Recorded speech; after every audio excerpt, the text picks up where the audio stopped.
ಜೀವ ಅನ್ಕೋತಾನ. ಮೊದಲೇ ಇವನು ದೇಹಿ. ವಿಷ್ಣುತೀರ್ಥರು ಈ ಶ್ಲೋಕವನ್ನು ಅದ್ಭುತ ವ್ಯಾಖ್ಯಾನ ಮಾಡ್ತಾರೆ. ಜೀವ ಅಂತ ಅನ್ನೋದಿಲ್ಲ ಅಲ್ಲಿ ಭಾಗವತ. ವೇದವ್ಯಾಸದೇವರು ದೇಹಿ ಅಂತಂತ. ಇವನು ದೇಹಿ. ದೇಹಿ ಅಂದ್ರೆ ಇವನಿಗೆ ತನ್ನದೇ ಆದ ಸ್ವರೂಪ ದೇಹ ಇದೆ. ಆನಂದ ಸ್ವರೂಪಭೂತವಾದ ಆನಂದಾತ್ಮಕವಾದ ಸ್ವರೂಪ ದೇಹ ಇದೆ ಇವನಿಗೆ. ತನ್ನದೇ ಆದ ದೇಹ ಇದ್ದರೂ ಇನ್ನೊಬ್ಬರ ದೇಹದಲ್ಲಿ ಹೋಗಿ ಕೂಡಬೇಕಾಗುತ್ತೆ. ಅದಕ್ಕಾಗಿ ದುಃಖ ಜಾಸ್ತಿ ಆಗುತ್ತೆ. ಮನೇನೇ ಇಲ್ಲೇ ಇನ್ನೊಬ್ಬರು ಮನೆಯೊಳಗೆ ಹೋಗಿರ್ಬೋದು. ತಾನೇ ದೊಡ್ಡ ಬಂಗಲೆ ಕಟ್ಟಿ ಎಲ್ಲ ಬೇಕಾದಂಥ ನಿರ್ಮಾಣ ಮಾಡಿ ಅನಿವಾರ್ಯವಾಗಿ ಯಾರ್ದ ಮನೆಯಲ್ಲಿ ಹೋಗಿರೋ ಪ್ರಸಂಗ ಬಂದರೆ ಸಂಕೋಚದಿಂದ ದುಃಖದಿಂದ ಹೋಗ್ತಾನೆ. ಹೋದಾಗಲೂ ಏನೋ ನೀವೆಂದು ಬರೋರಲ್ಲ, ಒಳ್ಳೆ ಮನೆಗೆ ಕಟ್ಕೊಂಡಿರಿ, ಅನಿವಾರ್ಯವಾಗಿ ಬಂದಿರಿ, ಬರ್ರಿ ಅಂತ ಒಳ್ಳೆ ಚೇರಿಗೆ ಹಾಕಿ ಒಳ್ಳೆ ಜಾಗದಲ್ಲಿ ಕೂಡಿಸಿದ್ರೆ ಅಡ್ಡಿ ಇಲ್ಲ, ಅಷ್ಟೇ ಸಮಾಧಾನ. ಅವ್ರು ಕರ್ಕೊಂಡು ಹೋಗಿ ನಾವೇನು ಕರೆದಿದ್ದಿಲ್ಲ ಬಂದೀರಿ ಅಂತ ಹೇಳಿ ಎಲ್ಲೋ ಲೆಟ್ರಿನ್ ಬಾತ್ರೂಮ್ ಎದುರಿಗೆ ಕೂಡಿಸಿದ್ರು. ಲೆಟ್ರಿನ್ ಬಾತ್ರೂಮ್ ಹತ್ರ ಕೂಡಿಸಿದ್ರೆ ದುಃಖ ಆಗುತ್ತೆ. ಹಾಗೆ ಇವನು ದೇಹಿ ತನ್ನದೇ ಆದ ದೇಹವನ್ನು ಇದ್ರೂ ಕೂಡ ಇನ್ನೊಬ್ಬರ ದೇಹದಲ್ಲಿ ಹೋಗಿದ್ದಾನೆ. ಅಲ್ಲಿ ವಾಸ ಮಾಡೋ ಜಾಗ ಯಾವುದು? ಮಲಮೂತ್ರ ದ್ವಾರ ಪಕ್ಕದಲ್ಲಿದ್ದಾನೆ. ಮಲಮೂತ್ರಗಳ ದ್ವಾರದ ಪಕ್ಕದಲ್ಲಿ ಕೂತ್ಕೊಂಡ್ಬಿಟ್ಟಾನೆ. ಹಾಗಾಗಿ ಜಠರಾಗ್ನಿನಾಸಕ ವಿಣ್ಮೂತ್ರ ಕೂಪ ಪತಿತಃ, ಮೂತ್ರಕೂಪದಲ್ಲಿ ಇದ್ದಾನೆ. ಪಕ್ಕದಲ್ಲಿ ಜಠರಾಗ್ನಿ ಬೇರೆ ಇದೆ. ಜಠರಾಗ್ನಿ ಮನುಷ್ಯನ ಜಠರದಲ್ಲಿರುವ ಅಗ್ನಿಗಿರುವ ಸಾಮರ್ಥ್ಯ ಯಾವುದಕ್ಕೂ ಇಲ್ಲ. ಎಷ್ಟು ಜೀರ್ಣ ಮಾಡಿ ಹಾಕುತ್ತೆ. ಒಬ್ಬ ಮನುಷ್ಯ ಬದುಕಿರೋ ತನಕ ಲೆಕ್ಕ ಹಾಕಿದ್ರೆ ಎಷ್ಟು ಟನ್ ಗಟ್ಟಲೆ ತಿಂತಾನೆ. ಅದನ್ನೆಲ್ಲ ಒಂದು ದಿನಕ್ಕೆ 1 kg ತಿಂತ, 1 kg ತಿಂತಾನೆ ಅಂತ ಲೆಕ್ಕ ಹಾಕಿದ್ರು ಕೂಡ 1 ವರ್ಷಕ್ಕೆ 360 kg ಆಗುತ್ತೆ. ಒಂದು 70-80 ವರ್ಷಕ್ಕೆ ಲೆಕ್ಕ ಹಾಕಿದರೆ ಲೆಕ್ಕ ಹಾಕೋದಿಲ್ಲ, ಸುಖವಾಗಿರ್ತೀವಿ, ಇಷ್ಟೇ ಉಂಡಿವಿ ನಾವು ಅಂತ ತಿಳ್ಕೊಂತೀವಿ. ಲೆಕ್ಕ ಹಾಕೊಂಡ್ಬಿಟ್ರೆ ಒಂದು ಗೋಡೌನ್ ಸಾಲೋದಿಲ್ಲ ನಾವು ತಿಂದದ್ದು ಇಡ್ಲಿಕ್ಕೆ, ಅಷ್ಟು ತಿಂತೀವಿ ನಾವು. ಒಮ್ಮೆ ಬದುಕಿದಾಗ ಇಷ್ಟ ಆದರೆ ಒಟ್ಟಾರೆ ನಾವು ತಿಂದದ್ದೆಷ್ಟು? ಕನಕದಾಸರನ್ನು ಮಾತು ಹೇಳ್ತಾರೆ, ಎಷ್ಟು ಸರ್ತಿ ಹುಟ್ಟಿರಿ, ಎಷ್ಟು ಸರ್ತಿ ಸತ್ತೀವಿ, ಏನಾದರೂ ಲೆಕ್ಕ ಪತ್ರ ಉಂಟ ಅಂದರೆ ಭಾಳ ಲೆಕ್ಕ ಹಾಕ್ಲಿಕ್ಕೆ ಹೋಗ್ಬೇಡ್ರಿ, ಹಾಳಿ ಪನ್ನೆಲ್ಲ ಸಾಲೋದಿಲ್ಲ ಅಂತ. ಬರೀಲಿಕ್ಕೆ ಅವೆಲ್ಲ ಸುಮ್ಮನೆ ಹಾಳಿ ಗಿಳಿ ಸಾಲೋದಿಲ್ಲ, ಬರೀಲಿಕ್ಕೆ ಹೋಗ್ಬೇಡ್ರಿ ಅಂತಾರ. ನೀವೇನು ಪ್ರತಿ ಸರ್ತಿ ಹುಡ್ತಿರಲ್ಲ, ಹುಟ್ಟಿದಾಗೆಲ್ಲ ನೀವೇನು ತಾಯಿ ಹಾಲು ಕುಡಿತೀರಲ್ಲ, ಆ ತಾಯಿ ಹಾಲು ಬರ್ತದೆ. ಎಲ್ಲ ಸರ್ತಿ ಹುಟ್ಟಿದಾಗೆಲ್ಲ ತಾಯಿ ಹಾಲು ಇರುವುದಿಲ್ಲ. ಹಕ್ಕಿಗಳಾಗಿ ಹುಟ್ಟಿದರೆ, ಹಾವಾಗಿ ಹುಟ್ಟಿದರೆ, ಯಾವುದು ಮೊಟ್ಟೆಯಾಗಿ ಹುಟ್ಟುತ್ತೆ ಅಂಥ ಜೀವಿಯಾಗಿ ಹುಟ್ಟಿಬಿಟ್ರೆ ಆ ತಾಯಿ ಹಾಲು ಇರುವುದಿಲ್ಲ. ಸಸ್ತನಿ ಪ್ರಾಣಿಗಳ ಹಾಲು ಕುಡಿಸುವ ಪ್ರಾಣಿಗಳ ಮಕ್ಕಳಾಗಿ ಹುಟ್ಟಿದರೆ ಹಾಲು ಸಿಗುತ್ತೆ. ಹಾಗೆ ನೀವು ಸಸ್ತನಿ ಪ್ರಾಣಿಗಳ ಮಕ್ಕಳಾಗಿ ಹಾಲು ಕುಡಿಯುವ ಪ್ರಾಣಿಗಳಾಗಿ ಹುಟ್ಟಿದಾಗ ಹಾಲು ಕುಡಿದಿರಲ್ಲ, ಅದನ್ನೇನಾದರೂ ಲೆಕ್ಕ ಹಾಕಿಬಿಟ್ರೆ ಕ್ಷೀರ ಸಾಗರಕ್ಕೆ ಮಿಗಿಲು ಅಂತ ಒಂದು ಹಾಲಿನ ಸಮುದ್ರ ನಿರ್ಮಾಣ ಆಗುತ್ತೆ. ನೀವು ಕುಡಿದು ಲೆಕ್ಕ ಹಾಕಿದ್ರೆ ಅಷ್ಟು ಹಾಲು ಕುಡಿದು ಮುಗಿಸಿದ್ದೀರಿ ನೀವು, ಅಷ್ಟು ಸರ್ತಿ ಹುಟ್ಟಾಗಿದೆ. ಇನ್ನು ಮತ್ತೆ ಅಷ್ಟು ಸರ್ತಿ ಹುಟ್ಟಿದ್ರೆ 2 ಸರ್ತಿ ಸಾಯ್ಬೇಕಲ್ಲ. ಜಾತಶ್ಚೈದ್ರೋ ಮೃತ್ಯು, 2 ಸರ್ತಿ ಹುಟ್ಟಿದ್ದೀರಿ, 2 ಸರ್ತಿ ಮರಣ ಇದೆ. ಆ ಮರಣ ಹೊಂದಿದಾಗಲೆಲ್ಲ ನಿಮ್ಮದು ಅಸ್ಥಿಗಳೆಲ್ಲನೇನಾದರೂ ಲೆಕ್ಕ ಹಾಕಿ ರಾಶಿ ಮಾಡಿದ್ರೆ ಮೇರು ಪರ್ವತಕ್ಕೆ ಮಿಗಿಲು ಅಂತಾರೆ. ಒಂದು ಮೇರು ಪರ್ವತಕ್ಕಿಂತ ಜಾಸ್ತಿ ಆಗ್ಬಿಡ್ತಿತ್ತು. ಆದ್ರೆ ಹಂಗೇನು ಬಿಡುವುದಿಲ್ಲ ಅಂತ ಒಳ್ಳೇದಾಗಿ, ಹಂಗೆ ಯಾರು ಬಿಡುವುದಿಲ್ಲ ಪಾಪ. ಮನುಷ್ಯರದಾದ್ರೆ ಮಕ್ಕಳು ಎತ್ಕೊಂಡು ಹೋಗಿ ಎಲ್ಲೋ ಒಂದು ಕಡೆ ಮಾಡ್ತಾರೆ. ಪ್ರಾಣಿಗಳದಾಗಿದ್ದರೆ ಈ ಟೂತ್ಪೇಸ್ಟ್ ಕಂಪ್ನಿಯವರೆಲ್ಲ ತೊಗೊಂಡು ಹೋಗಿ ಟೂತ್ಪೇಸ್ಟ್ ಒಳಗೆ ಹಾಕಿ 100% ವೆಜಿಟೇಬಲ್ ಅಂತ ವೆಜಿಟೇರಿಯನ್ ಅಂತ ಬರ್ದಿರ್ತಾರೆ. ಯಾಕಂದರೆ ಟೂತ್ಪೇಸ್ಟ್ ನಿರ್ಮಾಣ ಆಗೋದು ಕ್ಯಾಲ್ಸಿಯಂನಿಂದ. ಜಗತ್ತಲ್ಲಿ ಅತಿ ಸುಲಭದಲ್ಲಿ ಸೋವಿ ಒಳಗೆ ತೋರ್ಕೋ ಕ್ಯಾಲ್ಸಿಯಂ ಅಂದರೆ ಮೂಳೆ. ಅದನ್ನು ತೊಗೊಂಡು ಹೋಗಿ ಪೌಡರ್ ಮಾಡ್ತಾರೆ, ಸೇರಿಸ್ತಾರೆ. ಯಾರೋ ಒಬ್ರು ಸುಪ್ರೀಂ ಕೋರ್ಟ್ ಒಳಗೆ ಕೇಸ್ ಹಾಕಿದ್ರು, ಜೈಲು. ಇದನ್ನೆಲ್ಲ ಸೇರಿಸ್ತಾರೆ, ಸೇರಿಸಬಾರ್ದು ಅಂತ ಇದನ್ನು ಮಾಡಬೇಕು ಅಂತ ಹೇಳಿ ಸುಪ್ರೀಂ ಕೋರ್ಟ್ ಜಜ್ಮೆಂಟ್ ಮಾಡಿದ್ರು. ಹಾಕಬಾರ್ದು, 100% ವೆಜಿಟೇರಿಯನ್ ಬರೀ ಮೇಲೊಂದು ಗ್ರೀನ್ ಇದಕ್ಕೆ ಡಾಟ್ ಪ್ರಿಂಟ್ ಮಾಡಿರಿ ಅಂತ. ಹಾಗಾಗಿ ಏನು ಹಾಕ್ತಾರೋ ಬಿಡ್ತಾರೋ ಪ್ರಿಂಟ್ ಅಂತೂ ಮಾಡ್ತಾರೆ. 100% ವೆಜಿಟೇರಿಯನ್ ಅಂತ ಹಾಕಿ ಮೂಳೆ ಸೇರಿಸಿಟ್ಬಿಡ್ತಾರೆ. ಆ ಕಂಪನಿಯವರೆಲ್ಲ ಬಿಟ್ಟಿದ್ರೆ ಇಷ್ಟೊತ್ತಿಗೆ ಇದೆಲ್ಲ ಭೂಮಿ ತುಂಬ ಮೂಳೆ ಹಾಕ್ಬಿಡ್ತಾ ಇದ್ದೆ ನಾವು. ದಾಸರಂತಾರೆ ಮೇರು ಪರ್ವತಕ್ಕೆ ಮಿಗಿಲು. ಒಂದು ಮೇರು ಪರ್ವತದಷ್ಟು ಆಗ್ಬಿಡ್ತಿತ್ತು. ನೀವು ಇಷ್ಟು ಸರ್ತೆ ಹುಟ್ಟಿರಿ, ಇಷ್ಟು ಸರ್ತೆ ಮರಣ ಹೊಂದಿರಿ ಅಂದಮೇಲೆ ಈ ಸಂಸಾರದ ಪಯಣ ಎಷ್ಟು ದೀರ್ಘ ಇದೆ? ಸಂಸಾರಿಗೆ ಪತಿಚರಂ ತದತಿಶ್ರಮೇ. ಸಂಸಾರದ ಪಯಣ ಅಂತ ಅನ್ನೋದಕ್ಕೆ ಮಿತಿಯಿಲ್ಲದ ಪಯಣ ಇದೆ, ಮಿತಿಯಿಲ್ಲದ ಸಂಚಾರ ಹೋಗ್ತಾ ಇದೆ. ಹಾಗೆ ಸಂಚಾರ ಮಾಡ್ತಾ ಮಾಡ್ತಾ ಮಾಡ್ತಾ ತಾಯಿಯ ಗರ್ಭದಲ್ಲಿ ಬಂದಾನೆ, ಆವಾಗ ದುಃಖ ಪಡ್ತಾನೆ. ದೇಹ್ಯನ್ಯ ದೇಹ ವಿವರೇ ಜಠರಾಗ್ನಿ ನಾಸೃಕ ವಿಣ್ಮೂತ್ರ ಕೂಪ ಪತಿತೋ ಭೃಷ ತಪ್ತ ದೇಹ. ಪಕ್ಕದಲ್ಲೇ ಜಠರಾಗ್ನಿ ಇದೆ, ಗರ್ಭದೊಳಗೆ ಹೊಟ್ಟೆ ಒಳಗೆ ಹೋದದ್ದನ್ನೆಲ್ಲವನ್ನ ಜೀರ್ಣ ಮಾಡಿಬಿಡುತ್ತೆ. ಜಠರಾಗ್ನಿ ಬಹಳ ತೇಜಸ್ಸದಕ್ಕೆ. 1-2 ಗಂಟೆ 3 ಗಂಟೆ ಜಾಸ್ತಿ ಊಟ ಹೋಗಲಿಲ್ಲ ಅಂದರೆ ಊಟಕ್ಕೆ ಟೈಮ್ ಮಿಕ್ಕಿಬಿಡ್ತು ಅಂದರೆ ದಾಹ ಆಗಿ ಮೈಗೆಲ್ಲ ಒಣಗ್ಲಿಕ್ಕೆ ಶುರು ಮಾಡುತ್ತೆ. ಮೈ ಒಳಗಿನ ನೀರೆಲ್ಲ ಒಣಗಿಸ್ಬಿಡುತ್ತೆ, ಡಿಹೈಡ್ರೇಟ್ ಆಗಿಬಿಡುತ್ತೆ ಶರೀರ. ನೀವು ಊಟ ಹಾಕ್ತಾ ಇದ್ರೂ ಪರವಾಗಿಲ್ಲ, ನೀರಂತೂ ಹಾಕ್ತಾ ಇರಬೇಕು, ಇದನ್ನು ಉಳಿಯೋದಿಲ್ಲ ಶರೀರ. ಆ ಅಗ್ನಿ ನೀರನ್ನೆಲ್ಲ ಒಣಗಿಸಿಬಿಡುತ್ತೆ. ಹಾಗಾಗಿ ಸುಮ್ಮನೆ ನೀರು ಕುಡಿದ್ರೆ ಒಳ್ಳೆಯದು, ಇಲ್ಲದಿದ್ದರೆ ಡಾಕ್ಟರ್ ಆಮೇಲೆ ಗ್ಲೂಕೋಸ್ ಹಾಕ್ತಾರೆ, ಡಿಹೈಡ್ರೇಟ್ ಆಗಿದೆ.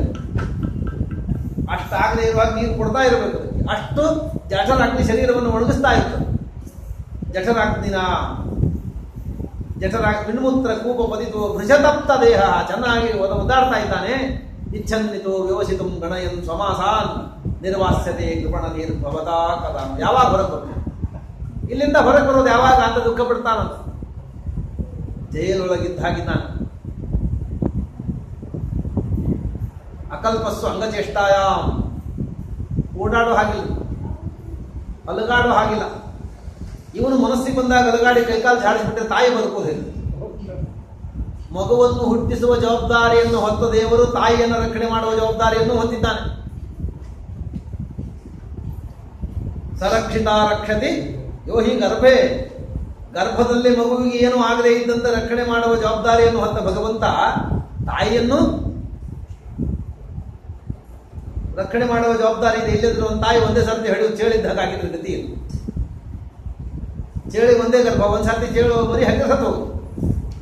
ಬಾಳೆಗೊನೆ ಇದ್ದಾಗ ಒಂದು ಕೊಟ್ಟರೆ ಆ ಗಿಡದ ಕತೆ ಮುಗೀತು. ಅಂತೂ ಒಂದು ಹೊಡೆದು ತಾಯಿ ಸಾಯೋದಾಗಿದ್ರೆ ಯಾರು ಹಿಡಿತಾರೆ ಜಗತ್ತು? ಏನಿಲ್ಲದೇನೆ ಈಗೆಲ್ಲ ಮಕ್ಕಳು ಬೇಡ ಅಂತ ಏನಾಗೋದಿಲ್ಲ. ಮೊದಲೆಲ್ಲ 8, 10, 12 ಡಜನ್ ಲೆಕ್ಕದಲ್ಲಿ ಇರ್ತಿತ್ತು ಮಕ್ಕಳು. ಅಂಥದ್ದೆಲ್ಲ ಈಗೆಲ್ಲ ಒಂದೇ, 2 ಬೇಕು 3 ಸಾಕು ಒಂದು ಶುರು ಮಾಡಿದ್ರು. 2 ಬೇಕು 3 ಸಾಕು ಒಂದು ಶುರು ಮಾಡಿದ್ರು. ಆಮೇಲೆ ಆರತಿ ಒಂದು, ಕೀರ್ತಿಗೆ ಒಂದು ಶುರು ಮಾಡಿದ್ರು. ಅವು ಕೀರ್ತಿ ತರಲೇ ಬಿಡ್ಲಿ, ಅಂತೂ ಹೆಸರಿಟ್ಟಿದ್ರು ಅದಕ್ಕೆ. ಅಪಕೀರ್ತಿಯನ್ನು ತರ್ತಾರೆ ಮಕ್ಕಳೆಲ್ಲ, ಕೀರ್ತಿನೇ ತರ್ತಾರೆ ಅಂತ ನೇಮ ಇಲ್ಲ. ಅದು ಹೋಯ್ತು. ಆಮೇಲೆ ಹೆಣ್ಣಿರ್ಲಿ ಗಂಡಿರ್ಲಿ ಒಂದಿರಲಿ ಅಂತ ಶುರು ಮಾಡಿದ್ರು. ಈಗ ಹೊಸ ಟ್ರೆಂಡ್ ಏನು ಗೊತ್ತಾ?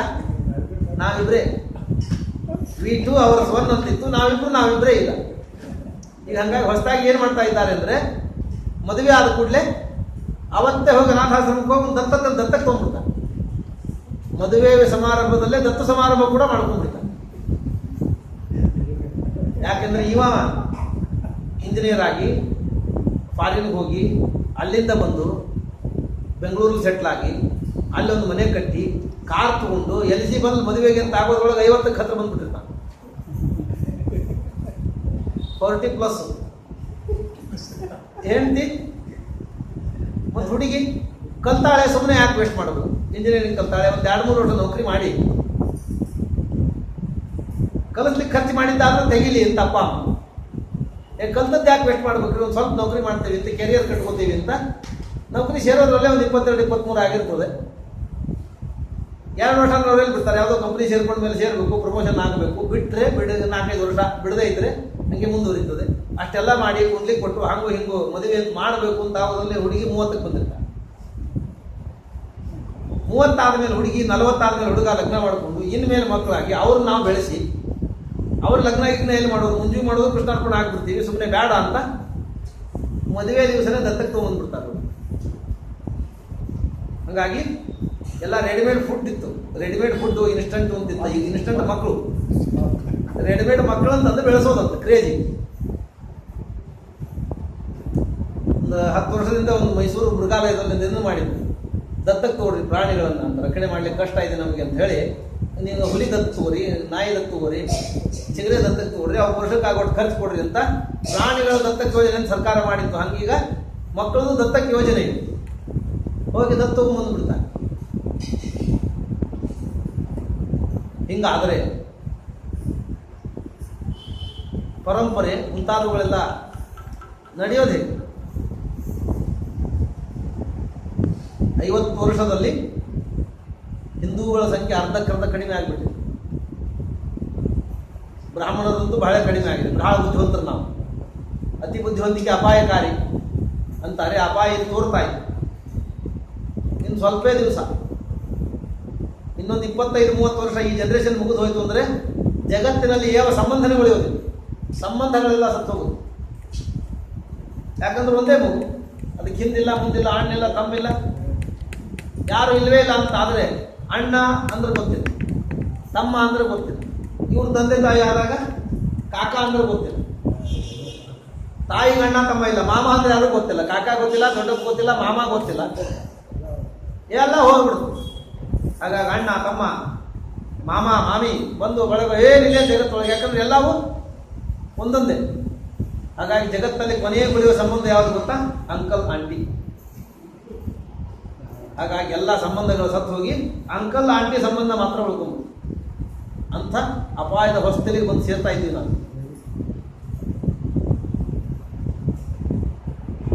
ಇದನ್ನು ಕಂಡೇ ಮೇಲಿಂದ ಮೇಲೆ ಸ್ವಾಮಿಗಳು ಹೇಳ್ತಿರ್ತಾರೆ,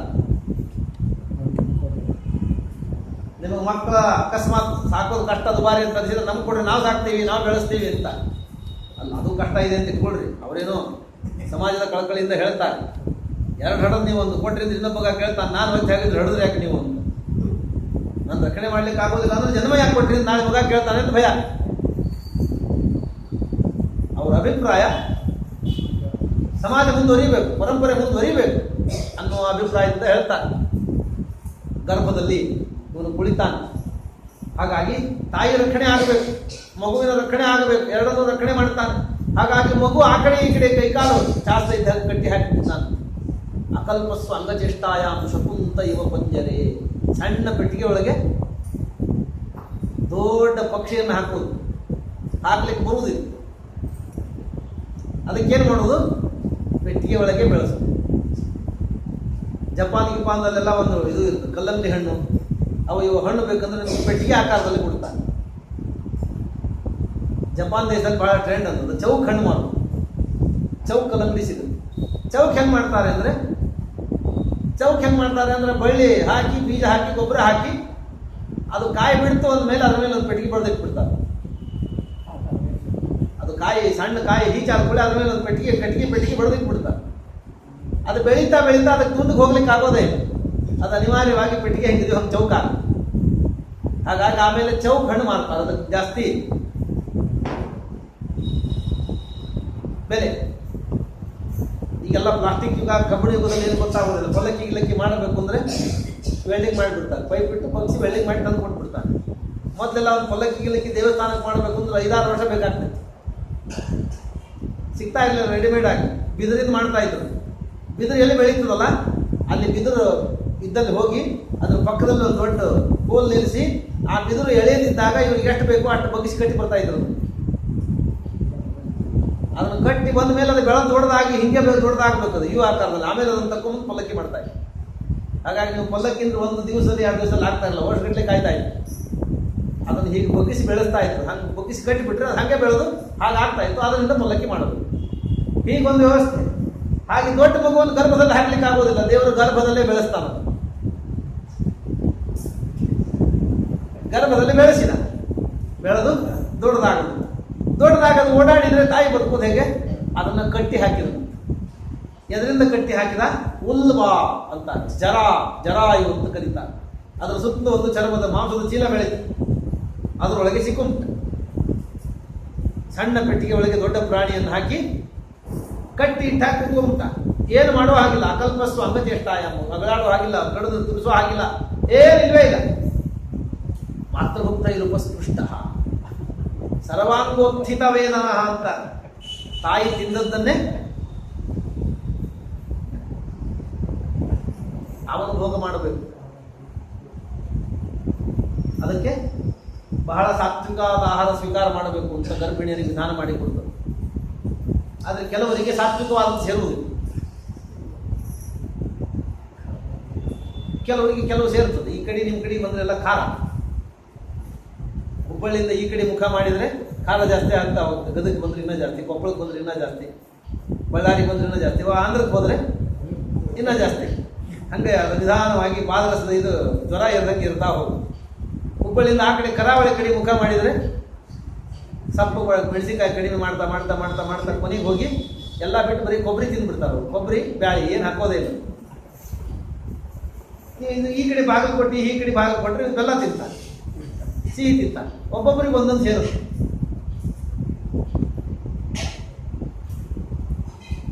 ಒಮ್ಮೆ ನಾವು 15 ವರ್ಷದ ಕೆಳಗಿನ ಓದೋ ಕಾಲಕ್ಕೆ ಮೆಹಬೂಬ್ ನಗರಕ್ಕೆ ಹೋಗಿದ್ವಿ. ಮೆಹಬೂಬ್ ನಗರಕ್ಕೆ ಹೋದ್ರೆ ಒಬ್ಬರು ಮನೆಯಲ್ಲಿ ಹೇಳ್ಕೊಂಡಿದ್ವಿ. ಅವಾಗ ಏನೋ ಮುನ್ಸಿಪಲ್ಲೆ ಮಾಡಿ ಮೆಣಸಿನಕಾಯಿ ಹಾಕಿದ್ವಿ.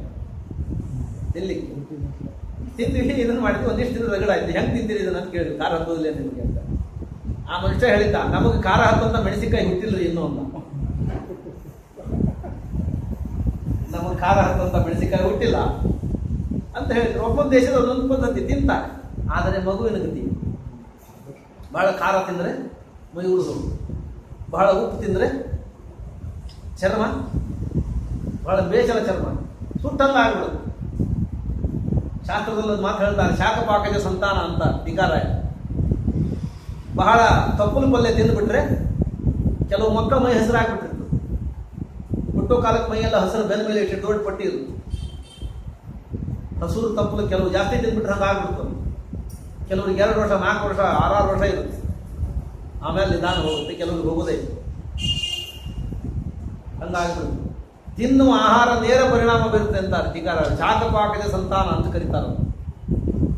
ಹೀಗೆ ತಾಯಿ ತಿನ್ನುವ ಆಹಾರದಿಂದ ಒದ್ದಾಡಬೇಕು. ಯಾವಾಗ ಹೊರಗೆ ಬರ್ತೀನಿ ಅಂತ ಒದ್ದಾಡ್ತಾ ಗರ್ಭದಲ್ಲಿದ್ದಾನೆ. ಇಷ್ಟು ಗರ್ಭವಾಸದಲ್ಲಿ ದುಃಖ ಅನುಭವಿಸ್ತಾ ಇದ್ದಾಗ ಇವನು ಅನ್ಕೋತಾನ. ಹಾಗಾಗಿ ಮತ್ತೆ ಈ ಗರ್ಭದಲ್ಲಿ ಬರಬಾರ್ದು ನಾನು. ವೇದವ್ಯಾಸದೇವರು ಹೇಳ್ತಾರೆ, ಅವನು ಯೋಗ್ಯ ಚೇತನ ಆಗಿದ್ರೆ ಗರ್ಭದಲ್ಲಿದ್ದಾಗ 7ನೇ ತಿಂಗಳಲ್ಲಿ ಹಿಂದಿನ 100 ಜನ್ಮಗಳ ಸ್ಮರಣೆ ಬರ್ತದೆ. ಎಲ್ಲ 100 ಜನ್ಮ ತೋರಿಸ್ತಾನೆ ದೇವರು. 100 ಚಾನಲ್ಸ್ ಹಾಕ್ತಾನೆ ಎದುರಿಗೆ ನೋಡ್ಕೊ.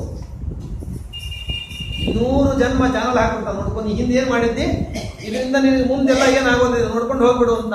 ಮುಂದೆ ಹೋಗಿ ನಾವೇನು ಮಾಡಿಲ್ಲ, ನಮ್ಗೆ ಸುಳ್ಳೆ ದೇವ್ರು ಕಷ್ಟ ಕೊಟ್ಟ. ನಾವೇನು ಮಾಡಿಲ್ಲ, ನಾವು ಒಳ್ಳೇದೇ ಮಾಡಿದ್ರಿ, ನಮ್ಗೆ ದೇವ್ರು ಕಷ್ಟ ಕೊಟ್ಟ ಅಂತ ಅನಬೇಡ. ನೆನಪಿಟ್ಟುಕೋ ಅಂತಾನೆ ಮರ್ತು ಹೋಗ್ತಾನೆ ನಮ್ಮ ಪಾಪ. ಆದ್ರೆ ದೇವರು ಅಡ್ವಾನ್ಸ್ ಆಗೆಲ್ಲ ತೋರಿಸಿ ಕಳಿಸ್ಬಿಡ್ತಾನೆ.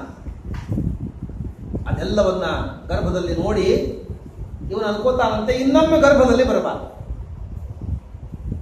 ಹಾಗೆ ಸಮಯ ಉಪಾಯಂ ಕರಿಷ್ಯಾಮಿ. ಹೊರಗೆ ಹೋದ್ಕೊಳ್ಳಿ ಏನ್ ಮಾಡ್ತೀನಿ ನಾವು ಅಂದ್ರೆ ಮತ್ತೆ ಗರ್ಭದಲ್ಲಿ ಬರದೇ ಇರ್ಲಿಕ್ಕೆ ಏನ್ ಮಾಡಬೇಕು ಅಂತ ಉಪಾಯ ಮಾಡ್ತೀನಿ ಅಂತ ಅನ್ಕೋತಾನಂತೆ. ಎಲ್ಲಿ ತನಕ? ಭೂಮಿಗೆ ಬರುವ ತನಕ. ಭೂಮಿ ಸ್ಪರ್ಶ ಆಯ್ತು ಎಲ್ಲ ಮತ್ತು. ಹಂಗಾಗಿ ದೇವತೆಗಳು ಭೂಮಿಯಲ್ಲಿ ಇರ್ಲಿಕ್ಕೆ ಬಹಳ ಅಪೇಕ್ಷೆ ಪಡುವುದಿಲ್ಲ. ಭೂಸ್ಪರ್ಶ ಆದರೆ ಮನುಷ್ಯನ ಮಧ್ಯದಲ್ಲಿ ಇದ್ರೆ